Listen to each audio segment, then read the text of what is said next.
I'm Elizabeth Shanahan-Jewett. Welcome to Local Matters. Establishing an inclusive art collaborative, creating large format art with a diverse community of people during a pandemic sounds like a monumental endeavor, and it has been. For childhood friends Maclena Gomes and Jennifer McIver Edwards, it has become a mission, and for our community, a gift. Here is On the Local Scene, In This Together with Community Art Collaborative. Jen gave me a phone call and was just really concerned about what was happening with the pandemic and that there was so much loss of life and the grieving process or lack of a visual grieving process. And I looked at her and said, well, let's do some art. I'm an artist. I've been a professional artist for over 20 years, and creating art has always made me feel better. It makes a lot of other people feel better. And we thought, let's bring some art to Plymouth to help everyone be seen, feel connected, and remember what community is all about. This latest installation from the Harbor Master was inspired by the first installation at the hospital, specifically Chris Jerrier's ensign, Honeycomb, which spells out In This Together using the naval signals. And we collaborated with Kat Libretto and Chris Jerrier and Chad Hunter, the Harbor Master, to bring this all together. We thought this was a great time and a great opportunity to put his work out in a meaningful place within the community, again, going back to bringing art into the community and creating that conversation around it. This art exhibit is truly like a maritime piece, and obviously it fits very well into the maritime facility and what we've tried to do here. I think it really ties in wonderfully. We fly the nautical flags that spell out Plymouth on our flagpole, and here having this exhibit In This Together just makes sense for us. We were introduced by Peg Page, the head of the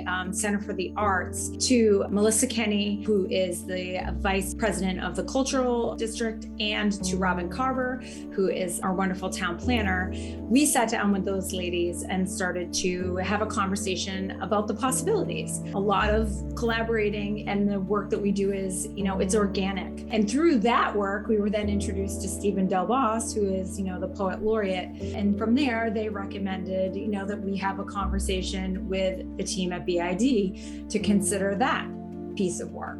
It's connecting people and being open to the conversations and what can be that has led us down this path. There's quite a few things here. Obviously, we got a local artist that really has a naval background and has used these signal flags in a lot of his artwork. So that was super special to us. Well, I did pick flags. And I picked flags because I had a career in the Navy before this. It was something that was just familiar, and I thought to be easy. But when you start making those flags, they're not easy at all. But the Harbor Master, it was just an opportunity that the Community Art Collaborative brought to us, saying, hey, we have what could be one of the bigger palettes in Plymouth. What kind of appropriate artwork could we put up there? And I mean, you can't have any more appropriate than nautical flags at the Harbor Master's office. I happened to see some of his work up in town at Inky Hands studio. Whenever I'm walking around, no matter where I am, if there's something nautical, like it catches my eye. And so truly to see that and to kind of connect with the local artist, have this message, which is obviously nautical in itself and with the flags, I think it's just really been like a tremendous piece to display here. We were able to get it up prior to the maritime salute that we had over Labor Day weekend, and everybody was asking, what does it say? So we were able to kind of explain it, and people thought it was brilliant. Chris created the artwork for this project with Community Art Collaborative.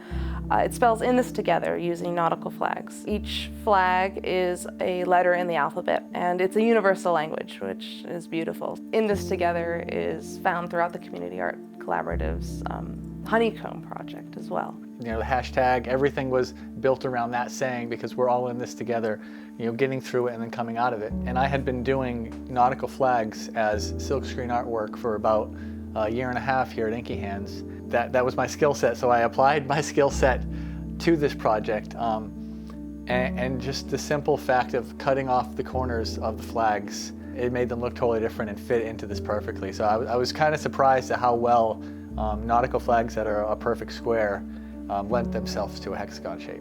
Why is the artwork in a honeycomb shape? And we thought about, what is a visual representation of coming together? And when you look at a beehive, the more honeycombs, the stronger the hive. And so that's why we've gone with this shape. So as you go and you see our installations and you start seeing art popping up throughout Plymouth, and it has this funny little honeycomb shape, right? It's to help you remember that we're in this together. And that, I think, is really important for people to understand. It was a way for both the public and local artists to make different arts and then interlock them together into a bigger art mural project. So the one we did up at Beth Israel was all local artists, and those were approximately 18 inches by about 21 inches. And then they made hundreds and hundreds more of ones that I think were about 6 or 8 inches that a bunch of school kids did in their art classes. So we had 2 different sizes, but because of the geometry of it, they could be interlocked together and made to a bunch of big different things. And that's where we get to it. I just took my flags and I made it to that shape. It's kind of a cool and unique way. Like, obviously it's not very obvious, so people have to kind of ask, like, what does it say? It obviously brings a pop of color to downtown. You can see it from the water, like if you're out on the boat, the walkways, the harbor walk, really where it is and the elevation that it has. I think sort of demands attention, and people are interested and they want to, they ask and they want to know a little bit more about it, and that's great. So many people are coming in here with their boats. We really felt like when you enter into the town of Plymouth, we wanted them to be welcomed and know, like, you're coming into a harbor and into a community that we all care about each other, and we're trying to learn new ways, right, of how to connect. And that's why we feel like art is the best vehicle to do that with. Art can bring people from all walks of life and come together under one common idea. It started with a conversation between McLeana and I about COVID, about some of the social justice issues that were taking place in the country at the time, and the sadness that we were feeling, and a little bit of the helplessness, and that we really needed to reconsider what we can do, how we do it, and what our opportunities were. So we said, let's do some art. Well, art turned into a lot of art, which is great for us and for the communities that we operate in. The Community Art Collaborative is important because it provides artwork for the community to engage with. The community doesn't have to go into a gallery to view artwork. They can view artwork under the sky, which is a beautiful thing. That means it's not just somebody who owns a home that gets to enjoy the artwork. The homeless get to enjoy the artwork. Passerbys get to enjoy the artwork. People who are working out get to enjoy the artwork. People from other towns, tourists, everyone gets to enjoy the artwork.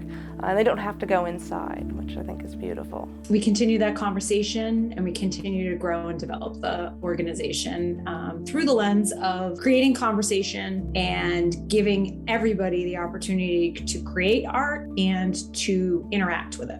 Artists as a community are a lot stronger together. Artists, when they're with each other, can bounce ideas off each other. They're not stuck in their own worlds. You never know what a conversation about art will do for another artist's career and their practice. As a collaborative studio, there's so many artists that come through here that we get to kind of feel this fire within everyone, and they get to feel this fire within us as well. How do we create art for the community, with the community? There's so many different artists in Plymouth, and a lot of people don't get to see all the different types of artwork because they might be just an oil painting type person, or they might just be a silkscreen person. We had lots of people who had only ever been into Inky Hands, and then when they saw all the other artists in Plymouth that do photography and do metalworking and do oil painting, that it gives exposure to the whole community, because most people know a few people in their community. I mean, and what better way than to use a local artist, his design, right? And a local art gallery, Pat, who did the painstaking physical labor of screen printing each and every one of these nautical flags. It's just a testament to the art community that's thriving here in Plymouth. And you really should get to know it. There's so many wonderful little spaces like Inky Hands waiting to be discovered in Plymouth. Inky Hands is a silkscreen print studio and art gallery as well. It started with my own artwork, and since moving to Plymouth 3 years ago, I publish as well for other artists. And Chris was one of the first artists I invited in here to publish prints with.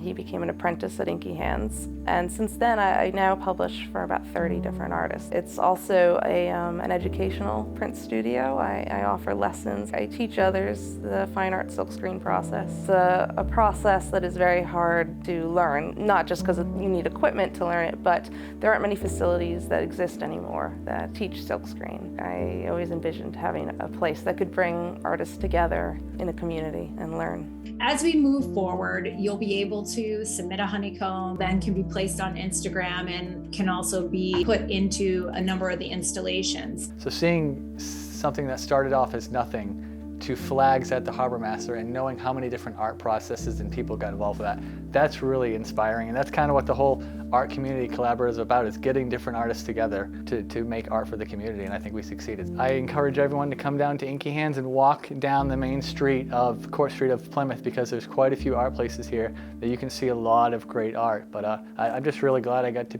participate in this event. This isn't the first or the last you will hear from us about CAC and their presence and contribution to the ways we show up for each other through art.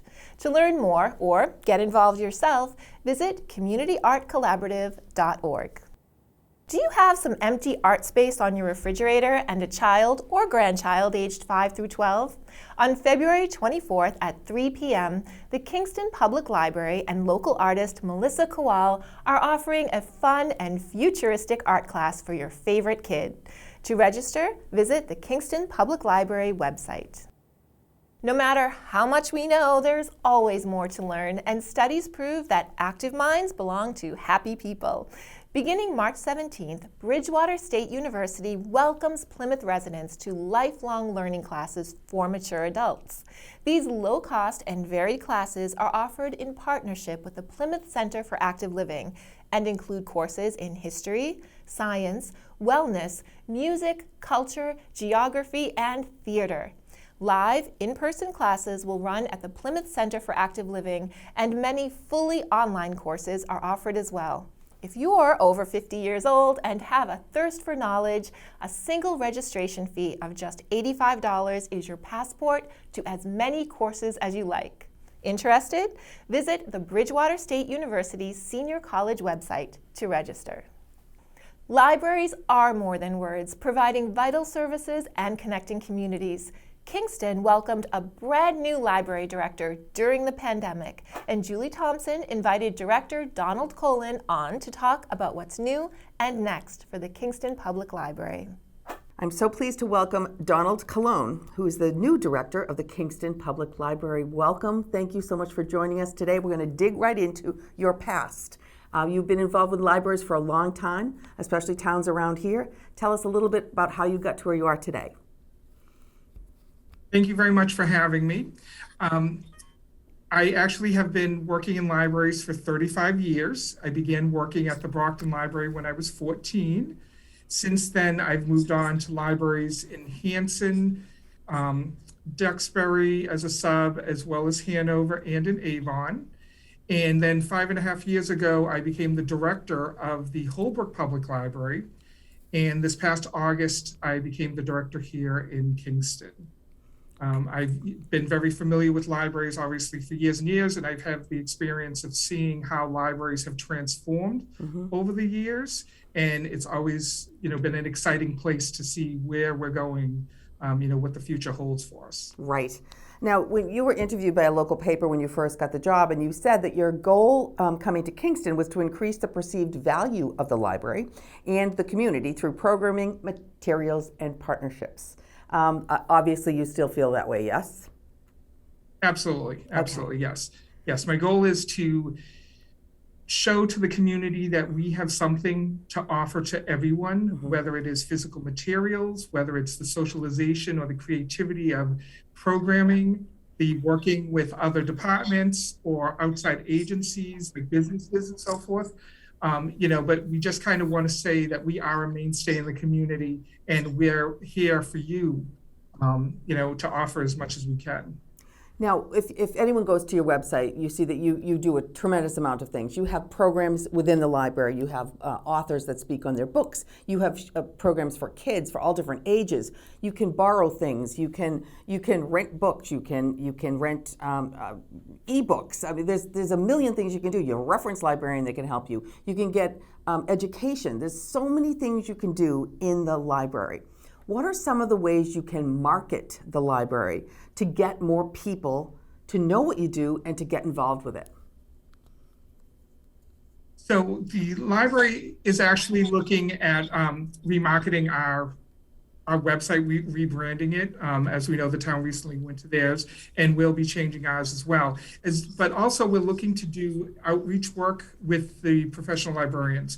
So the children's librarian, the teen librarian, the reference librarian, and myself will do outreach in the community, whether it's we offer something at a farmer's market, or we go to the schools, or work with our partners, the Council on Aging, or the Rec Department, or any other town department that we can get word out there about what we can do and what we can offer people to enrich their lives. And that's what really the goal of the public library is to enrich people's lives and to make them lifelong learners. Right. And so you're really talking about a library on the go, that you don't have to necessarily go to the brick and mortar library as it stands. You might bring a program to some other group or organization within your town. Absolutely. We're looking into different housing opportunities that may have an activity room or something like that we could bring, whether it's our art programs or to bring a lecturer and things like that. The abilities of the library is not confined to the four walls. And obviously that's demonstrated with the availability of digital materials, ebooks, and things like that people, could be on vacation in California and access our collection using their smart devices. Now, I asked you a question before because I've always wondered this about books. Now, libraries obviously were always known for having books that you hold. And now where so many people get ebooks and they prefer to read a book on a digital tablet, what has that done to change the environment in the library? And do you get the same, you don't get the same lifespan out of an ebook as you do a regular book? Can you just explain how that works? Because I found that fascinating. Yes, so unlike a physical print book, which the library purchases titles from book vendors, we can keep a book on a shelf for 20, 30, even 50 years if the condition warrants and the use warrants it. Unlike ebooks and other digital content, the publishers restrict the usage. So while we can have a book forever, a title like a bestseller may only be available for 12 months or for a certain amount of checkouts before we have to repurchase another copy. Right. So financially that could add up. If you Yes. and then keeping track of that must be kind of a nightmare too. Or I'm sure the publishers keep track of that for you and say you owe us more money. Yes, yes, Okay. they do. That they do. Grants. Are you familiar with, or have you written grants in order to get more money for your library? Because I know library budgets are often ones that are quite stilted by town budgets. Yes. So in my previous life as a director, there was a lot of more of the local type of grants, the legislative earmark grants that were offered, as well as the cultural council grants. I also worked with some local businesses that provided different kind of opportunities. And that is actually one of my big goals for Kingston is the, ability to write and secure a major grant of substance in whatever format that might be, whether it's for capital improvements or for programming or what have you. Mm-hmm. But it is definitely important that we reach out and try to get this additional funding to complement the general library budget, because it always needs support in some way. Absolutely. Do people also come to your library to use computers?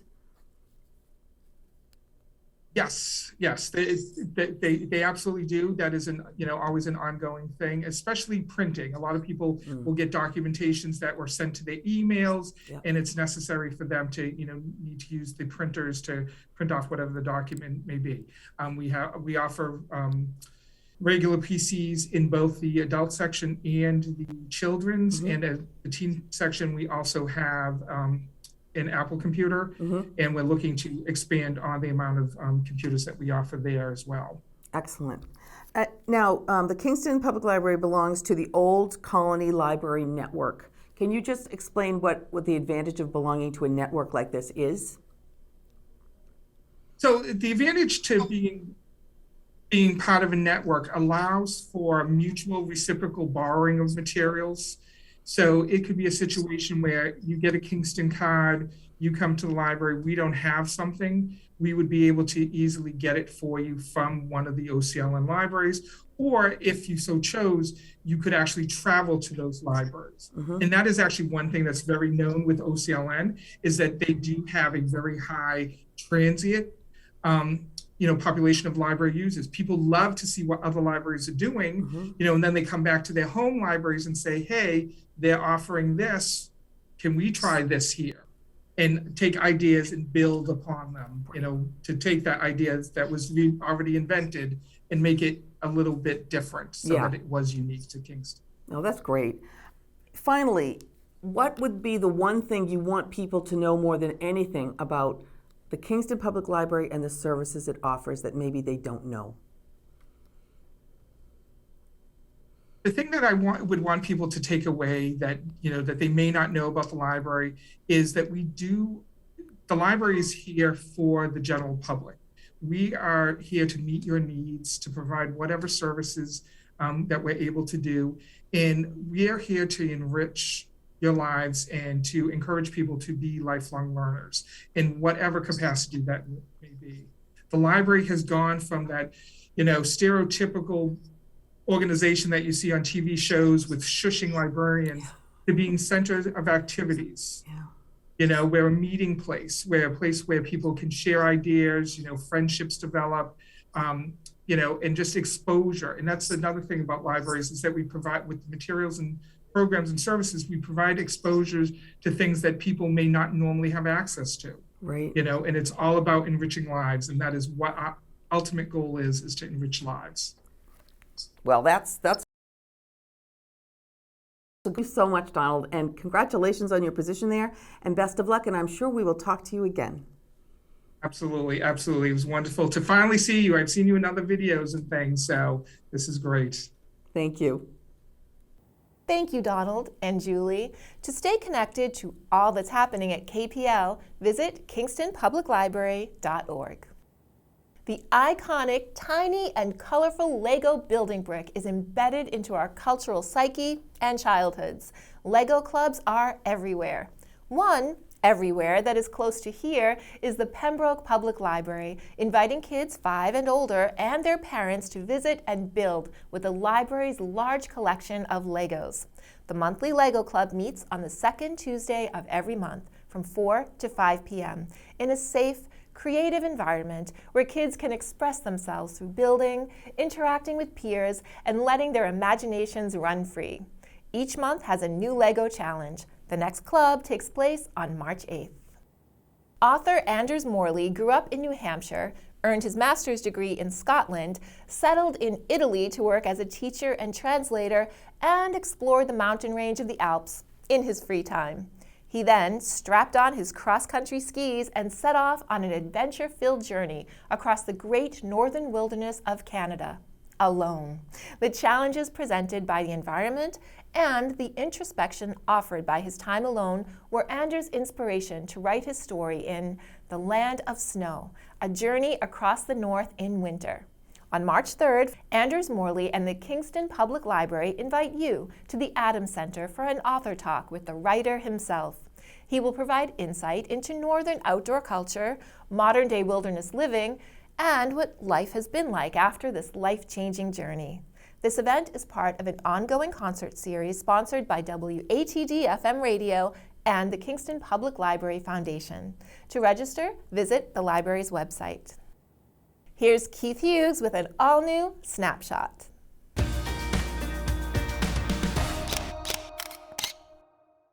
Welcome to Snapshot, where we take a local look at the government stories that you may have missed.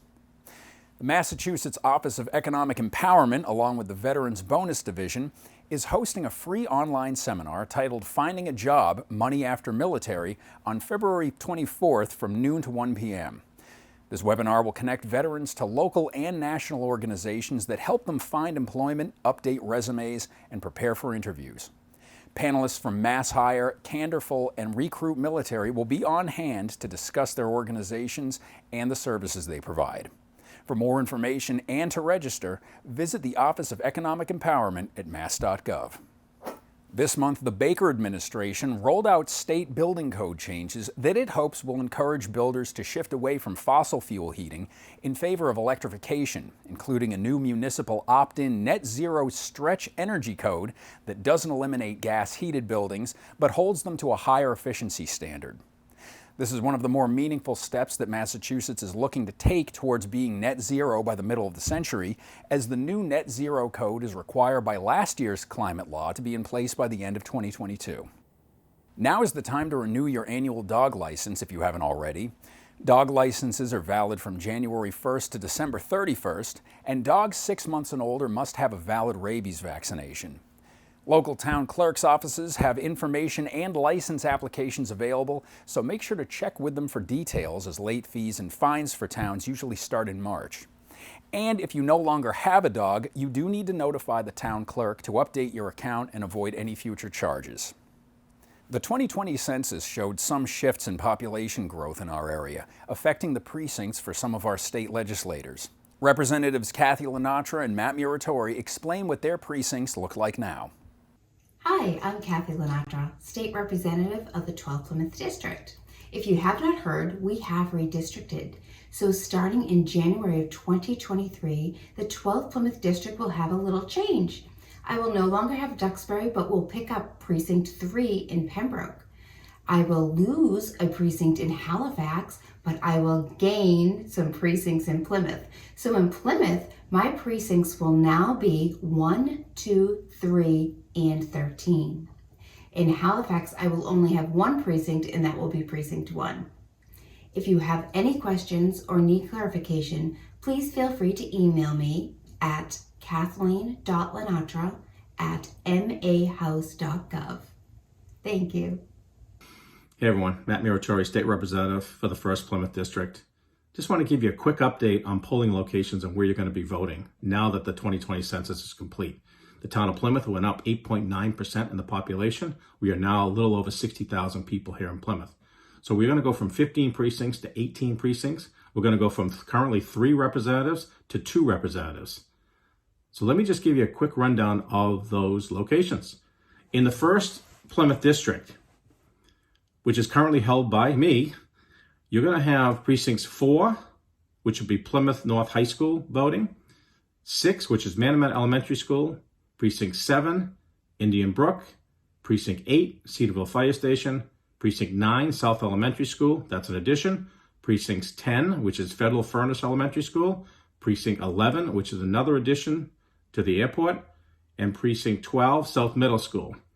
Precinct 14 will have Indian Brook Elementary School. Precinct 15 will now vote at Plymouth South High School. Precinct 16 is added, and that will be at South Middle School.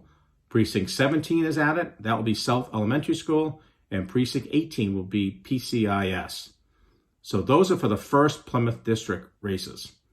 If you are in the 12th Plymouth District, that will now include Precincts 1, 2, and 3, which is Hedge Elementary School, Cold Spring Elementary School, and the School Administration Building on 11 Lincoln Street. It also will include Town Hall, which will be Precinct 5, and Precinct 13, which is West Elementary School. More information will be coming to you from the town clerk's office, so look out for that information. And if you have any questions, feel free to reach out to my office or to the town hall. Thanks very much. Thanks for watching this edition of Snapshot. I'm Keith Hughes, and we'll see you next time.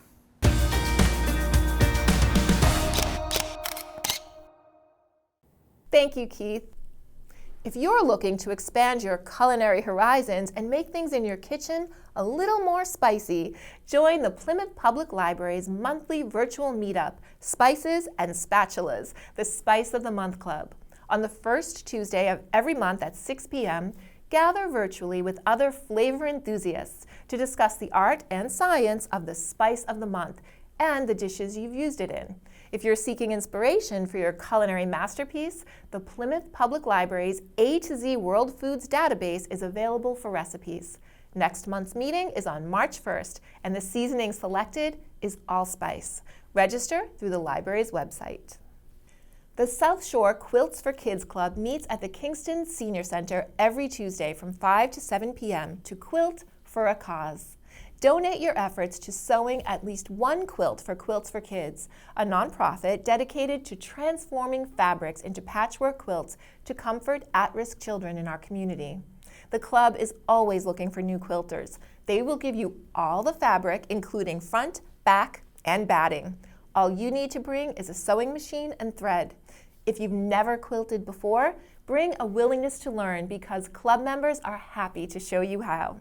For questions or more information, call the Kingston COA at 781-585-0512. Here's Mark McKinley with what's happening in our schools. Thanks, Elizabeth. Here's what's happening this month in our schools. Registration for the Pembroke 2022-2023 preschool program is now available online at pembrokek12.org. The deadline to apply is Monday, February 28th by 2 p.m., and all applications must be delivered in person to North Pembroke Elementary School. The office will contact families with an email confirmation that the application has been received, and they will call to schedule a screening in March. Pembroke has also begun their child search for incoming kindergarten students to identify all children who are of age to enter kindergarten next year.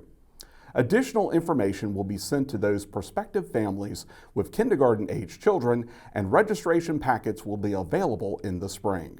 If you know a neighbor or family member who will be registering their child, have them visit pembrokek12.org to fill out the child search form. Enrollment has started for the Silver Lake High School preschool program. Accepting students between ages of 3 to 5 years old, the program is open to children in the towns of Halifax, Kingston, and Plimpton. The deadline to apply is March 1st. Visit slrhs.slrsd.org for more information. Course selection in both school districts will be coming up in March. In preparation for this, parents of 8th grade students are invited to the 8th grade Parent Night on March 3rd at 6 p.m. at Silver Lake High School. In Pembroke, a program of studies night for students and parents will be held March 2nd at 6:30 p.m. in the high school auditorium. Both events are great opportunities to learn about the course offerings for upcoming and current high school students. At Silver Lake, the Winter Athletic Award Ceremony will be held March 14th at 7 p.m. Before that, the Spring Athletic Info Night will be held at 6 p.m. March 14th is also the last day to register for spring sports. To register, visit slrhs.slrsd.org and click on the Athletics tab. In Pembroke, spring sports registration opens on February 28th with Spring Sports Night tentatively scheduled for March 9th. Visit pembrokek12.org and click on the Athletics Department for up-to-date information. The MIAA State Tournament is set to begin February 28th, and currently there are 3 Pembroke teams that qualify for the state tournament, including the boys basketball team. We caught up with the basketball coach to hear more about their amazing season. There's a lot of pressure on the locker room, and we're having a lot of fun, but we also know there's a lot at stake right now. So we're kind of trying to balance the difference between being ready for the next game and also enjoying the success we've had. But we also know that the most important game is the next one we have in front of us. So we're trying to stay focused, but also enjoy what we have going on here. I mean, this season it's been crazy. I mean, we never expected to obviously be in this position, but Coach said from the beginning that we're going to win, and that's what we wanted to do. We worked every day for it, and we came out on top. So this is my first year coaching here.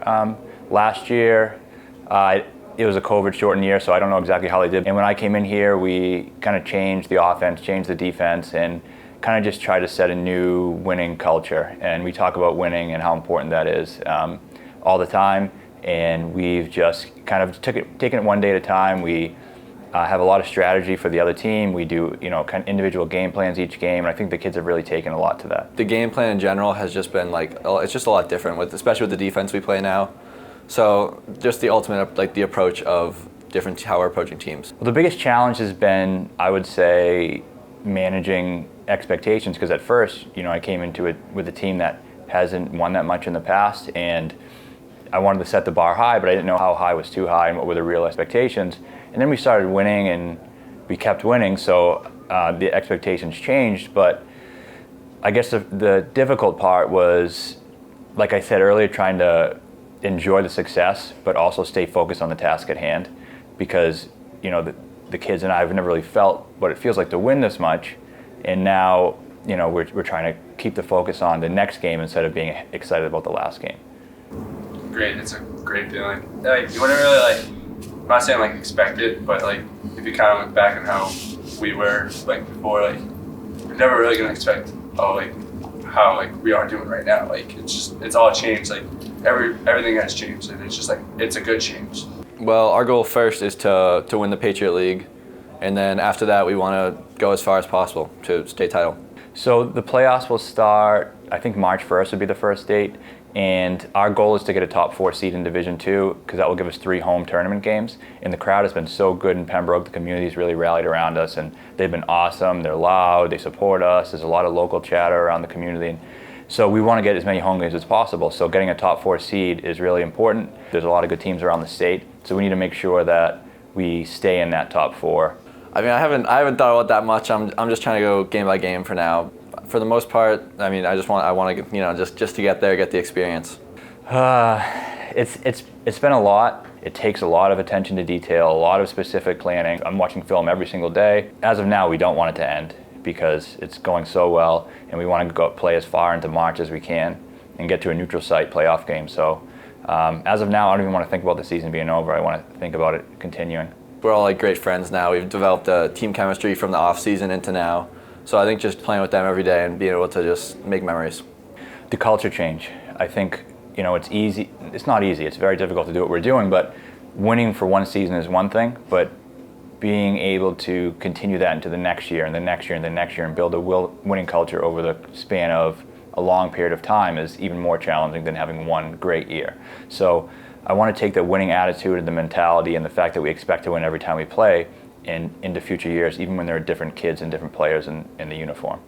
First thing I want to say, I just want to shout out the Pembroke fan section. They've definitely helped us with our home games and even away games. They've just been kind of a big crowd, tough for teams to come in here and play. I think just the team environment we have is so fun. We pay a lot of attention to detail. We work really hard, but we have so much fun. Before practice, after practice, sometimes during practice. I just think a big moment for our team was when we had North Quincy, so then Situate the next day. Just all of us as a team, we came together, beat North Quincy. We all came back in the locker room, everyone played for each other, everyone was excited. Came back the next day, same exact thing. We had another big, huge win in the season, and we're all such close as teammates. We don't play as many guys in the games, and we have 13, 14 kids at practice every day, and every single one of them loves being here, and they're all so into the team. And I think it just shows the type of culture that we have, that even the kids who don't play a lot of minutes every night are still having so much fun, and they care just as much as every other player. And we've become like a family over the course of the year, and we're all just in it together. Student life in the schools is full of events in March. At Silver Lake, CTE students are competing in the Skills USA District competition on March 4th.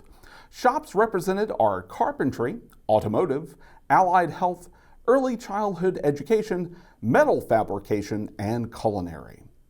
Silver Lake will also be holding their Credit for Life Fair on March 18th, designed to help high school students develop personal fiscal management skills that they will use throughout their life. The event is a collaboration between the community and the school to get students thinking about their financial future. And rounding out March at Silver Lake is the Ultimate Laker, formerly known as Mr. Silver Lake.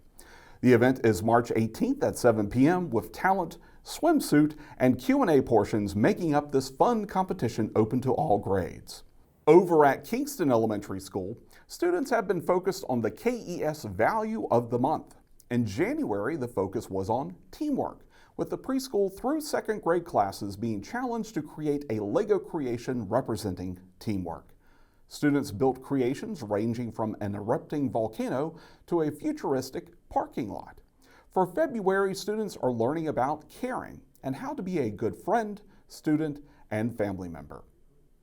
In Pembroke, March is all about music in our schools with a lot of shows and events. Kicking off the month is Pembroke High School's Winter Play on March 4th and 5th. March 14th, 16th, and 17th are all string, all choral, and all band nights, celebrating all the musicians and singers in the district.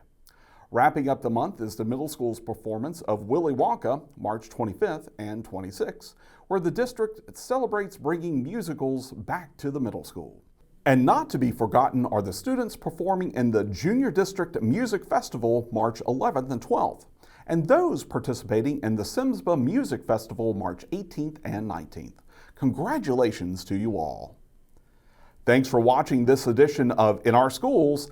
I'm Mark McKinley, and we will see you next time. Thanks, Mark. And thank you for watching this week's episode of Local Matters.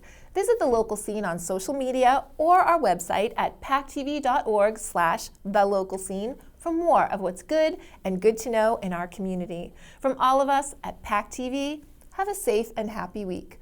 We'll see you next time.